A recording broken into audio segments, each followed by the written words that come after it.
দেশ জুড়ে তীব্র গরম, তার সঙ্গে যোগ হয়েছে বিদ্যুৎ সংকট। এমন এক সময় শুরু হচ্ছে এসএসসি পরীক্ষা, যা লাখো শিক্ষার্থীর জীবনের একটি গুরুত্বপূর্ণ মোড়। এ বাস্তবতায় সবচেয়ে বড় প্রশ্ন হয়ে দাঁড়িয়েছে যে লোডশেডিংয়ের কারণে পরীক্ষার্থীদের প্রস্তুতি ও মানসিক স্থিতি কতটা ব্যাহত হচ্ছে, এবং এই পরিস্থিতি মোকাবিলায় সংশ্লিষ্টদের প্রস্তুতি কতটা কার্যকর। বৈশাখের শুরুতেই তাপমাত্রা যেভাবে বাড়ছে তা শুধু অস্বস্তিকর নয়, অনেক ক্ষেত্রে বিপজ্জনকও হয়ে উঠছে। বিশেষ করে শিশু ও কিশোরদের জন্য এই গরমে দীর্ঘ সময় পড়াশোনা করা কঠিন।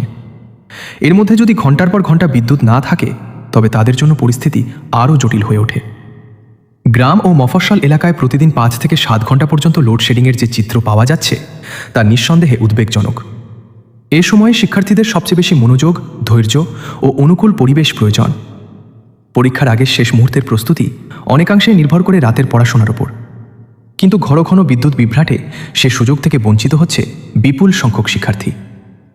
গরমে অস্বস্তি, আলো না থাকা, পাখা বন্ধ হয়ে যাওয়া ইত্যাদিতে তাদের মনোযোগ ভেঙে যাচ্ছে। শুধু তাই নয়, ঘুমের ব্যাঘাতও তাদের শারীরিক ও মানসিক সক্ষমতায় নেতিবাচক প্রভাব ফেলছে।